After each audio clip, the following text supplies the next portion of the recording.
People email me like, oh, it's Pride Month, you should do a Pride song. Oh, it's Women's Month, you should do a women's song. It's like every day is fucking Pride. Every day is about celebrating the divine feminine. Every day is about celebrating how Black America is responsible for the export of culture all around the world. It's not about just one month. It's not about one day. It's about celebrating the rich humanity that each of us bring to the table at any moment. It's so profound and so silly how America is so good at reducing the collective intelligence by doing these kinds of things. We're so much smarter than that. We're so much better than that.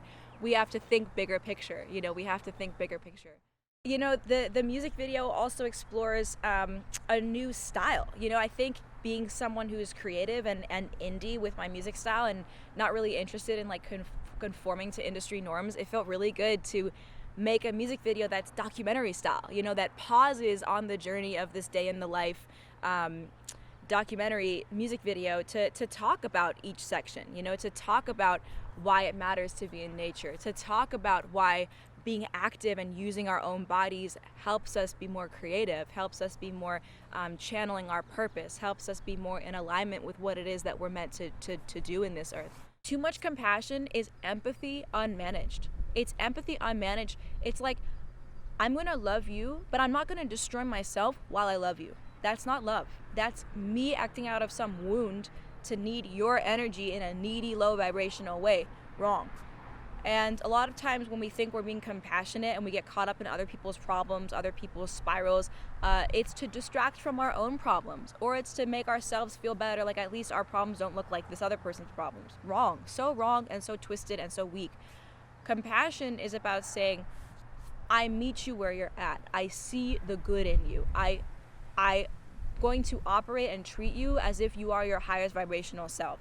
And if you do behaviors that are not good for me and that harm me, I'm going to remove myself from the situation. And that's love.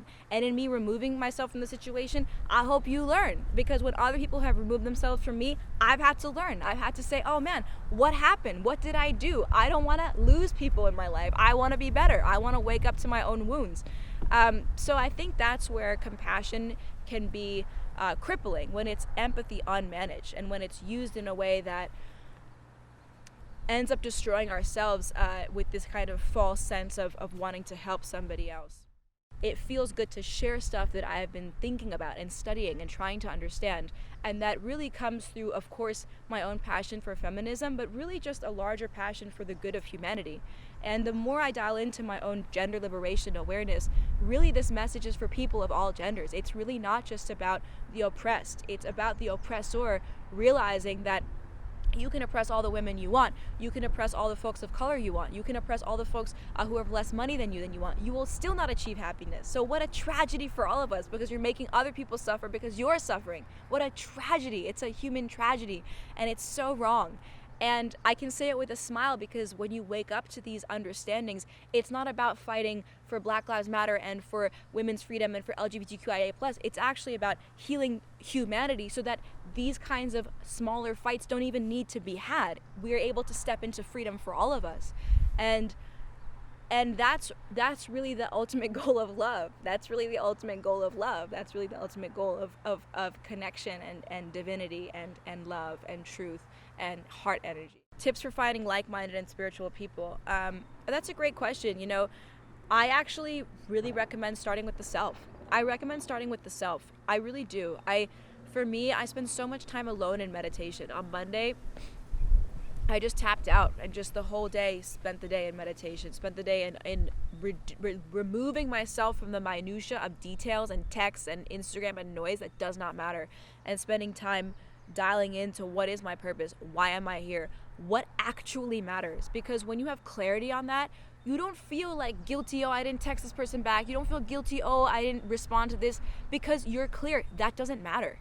That person will find their way. That person will do what they need to do. That person will dial back into their own life because they're not getting whatever needy attention from me. Wrong. So wrong. I'm not participating in it. I'm participating in making sure that I'm clean and clear so that I can be in service and of value to other people, so that I can give people love energy, so that I can give people kindness, so that I'm not stressed and like weighed down by the stuff that doesn't fucking matter. And all this stuff, of course, it's so meta because I am using Instagram Live to be able to connect and communicate. And so yes, it's a double-edged sword, because we are living in this world, and we are living in this digital thing. But I think if we're able to navigate it mindfully, we can make it work for us. We can make it feel connected and loving, and we can spread truth amidst all of this noise. Flexibility is like, I know myself, and I know what I want, and I know what matters to me. And I'm going to express that to the person I'm with. And they're going to say, okay, cool. This is the larger picture. The thing that you want is not available to us right now. What if we did this instead? And so that's a time where being flexible makes total sense, because there's mutual care, there's mutual understanding of what your wants and desires are, and there's a mutual understanding that what's happening in that moment is not possible, so it requires flexibility. That's great.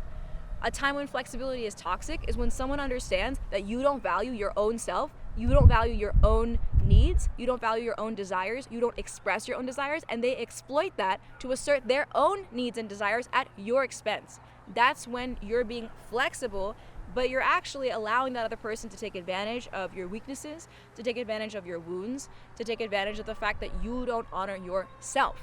And that's wrong. And we also have to disconnect from people who very clearly are exploiting our flexibility. And a lot of times that happens with masculine energy towards the feminine, because the feminine has long problematically been told to be accommodating to the masculine, which is just a ranking system of power, and it's fake, and it doesn't provide any benefit to the person in power or to the oppressor either, because the oppressor is just as wounded and they're behaving from a place of wound. So that's why being flexible, is not the thing if you're doing it at the expense of your own needs and desires. Being flexible is bravely stating your needs and desires, everybody understanding that that's not possible in this moment, and then being positive and cool and fluid and free in navigating something that was difficult for the moment or not possible for the moment. That's really the difference. I love that you come from a place of service, that you look at things that are bigger than yourself. Yes, because that takes us out of depression. That takes us out of anxiety. That takes us out of the ego. When we are in service of the truth, you can't go wrong. You can't go wrong. And that's what I try my best to do in my music. I take so long to put out music and music videos because every frame of the music video has to be the truth.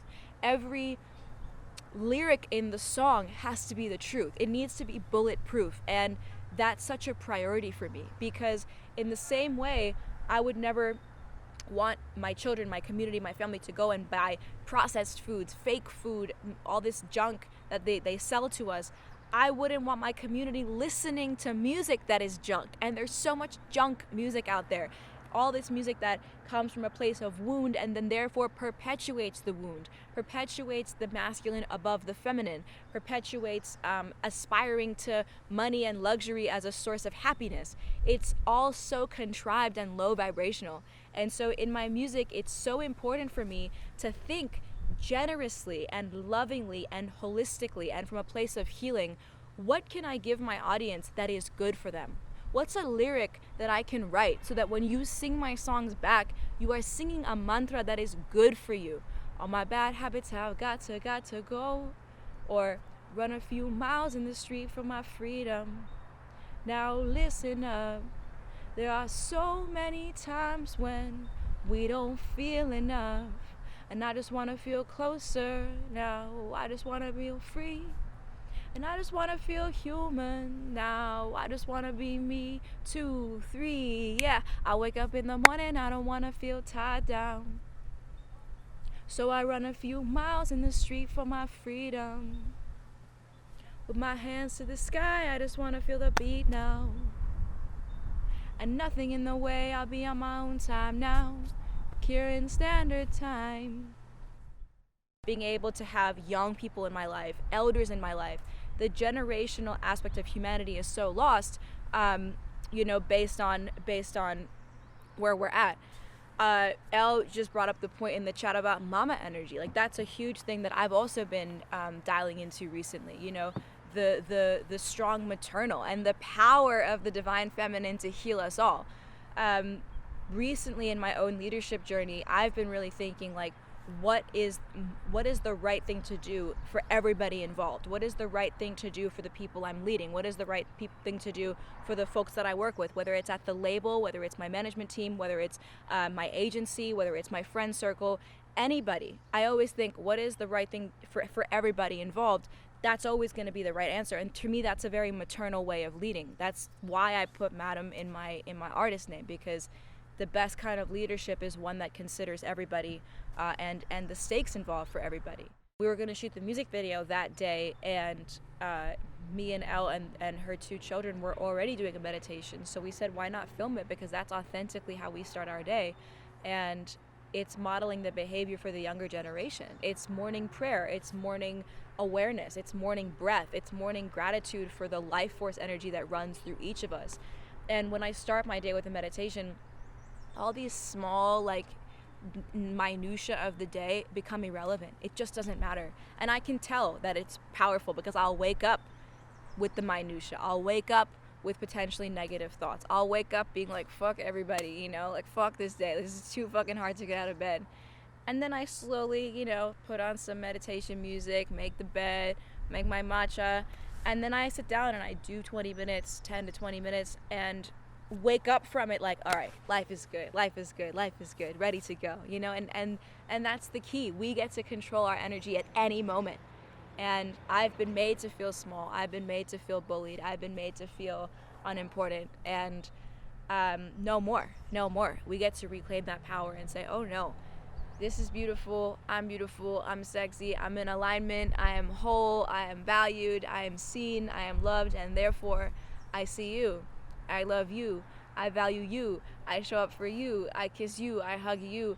I make you laugh. I give you joy. I give you the learning that I've learned. I'm open to you. I'm not closed and guarded and scared and anxious. No, I'm open and powerful, and I'm a queen, and that's how I'm stepping into my day. Movement is key. Movement is breath work. That's the thing. Running is primal. I love running because it's freedom. Run a few miles in the street for my freedom. That line is really profound. I really mean that. In fact, years ago when I used to run, one thing that I would think a lot about is running for folks who are incarcerated, running for folks who can't run. It's an honor and a privilege. Running for women in parts of India, in parts of the Arab world who are not allowed to run in the streets because it's just not allowed. These kinds of things are such a crime on humanity, because it's a crime on preventing us from engaging in our own humanity, our own freedom, our own primal choices. Running is something we're supposed to do. Running is breath work. Running is releasing. Running is freedom. And so that line is not a simple throwaway line. It's very profound. Run a few miles in the street for my freedom. It's, when I'm running, my phone is off. I'm just going for it. It's my time. And it's just an exercise in your own freedom. It's why I do it every day. And boxing is the same. Any kind of movement, surfing, you saw us surfing in the music video. I love surfing because it's so challenging. And then when you stand up on the board and you catch a wave, you feel so present and connected, and you have to time it. It's profound. I love this question from Tatiana. What is it about Topanga? Do you dream more there? Perhaps the spirit dwells and swells there. I love that question. Dude, I definitely sleep better than I've ever slept because it's quiet. And because the nature sounds of the insects are very hypnotic. They're very rhythmic. They're very much like the music all of us are playing to try to go to sleep anyway. It's so profound. It's crazy. And as a rhythmic person, it just puts me in this kind of dream state to go right to bed. And then your body gets used to it. When you hear those crickets, when you hear those frogs, when you hear those rhythmic insect sounds at night, it's a signal to wind down and to get into that, exactly, literally circadian rhythm, cicadas at night. That's the whole idea. And so going to sleep with nature sounds, real nature sounds, not from fucking Spotify stream, like an actual group of insects, profoundly making this nighttime symphony together. It's so gorgeous. It's just, last night I slept with my door opened to the nature, to breathe this clean oxygenated mountain air and listen to these beautiful insects doing their thing, and I just went right to sleep. It was so profound. And then the same thing in the morning. You waking up with birds, you're waking up with birds talking to each other, and you don't need an alarm because it's by design. This morning I was listening to this one bird that was waking up, and it sounded like one of the iPhone alarms. Like it was just so funny. I was like, wow, we're modeling all this fake stuff off of nature, but all we need to do is just connect with real nature, because that actually works and that actually penetrates. I haven't been using an alarm. I know it's a luxury because I don't have a full-time job, but that's the whole point. I think the more we, move away from these kind of industrial capitalist systems, the more we're able to tap into our own freedom, which is so profound. And I sleep better that way because it's like deep, restful, quiet sleep. And then you wake up with the rest of the animals. It's like time to go, time to do something with the day. The sun is up. So that's why. When I look up and I see stars, all my anxiety goes away. It's so profound. All my anxiety just goes away. I look up in the stars and I instantly feel a sense of relaxation and calmness, because it's this reminder that what we're going through is so tiny compared to the bigger system, and also that nature is so dependable, that nature has these incredible cycles that'll always have our back, and we have to just tap into that. The body is another big thing.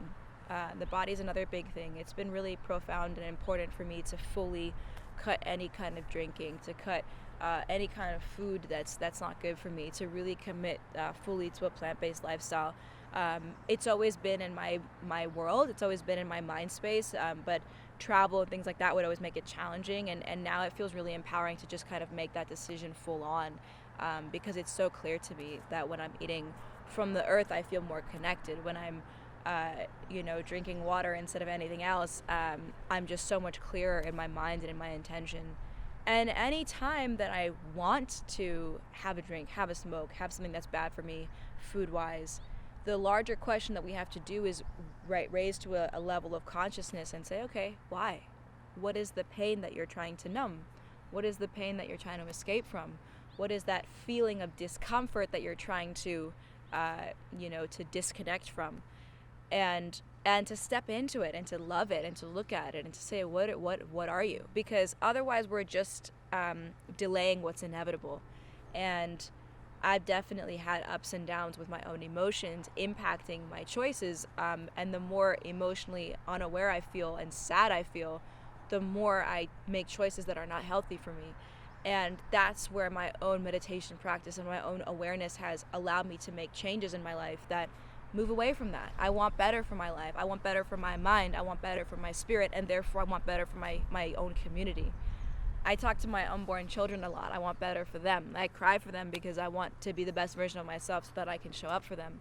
All of these different things inspire me. And it inspires me when we take care of ourselves, not just for ourselves, but for others. We take care of ourselves for a higher purpose. We take care of ourselves to be able to show up authentically, to model the behavior of what's available to other people. That's really bravery. That's really the most brilliant and kind thing we can do. When the pandemic hit and I had to spend months really feeling very deep in my own loneliness, it was so apparent to me how much I value human connection, how much I value the energy and the inspiration of others, the fashion of others, the way other people think. And being able to move to Topanga these past couple of months, which is this beautiful community out here in the mountains, just outside of LA, it's been such a transformative experience. It's been so healing. It's been so nurturing. It's been so important for me to remember that we are nature. We are nature. We are naked, beautiful, loving human beings that are supposed to interact with other parts of life. And I'm saying things that many people already know, but I'm awakening to my own connection to nature. And for me, it's worth sharing because I definitely felt asleep to it for so long, prioritizing, warehouses and music industry and the grind. And, being here feels so good.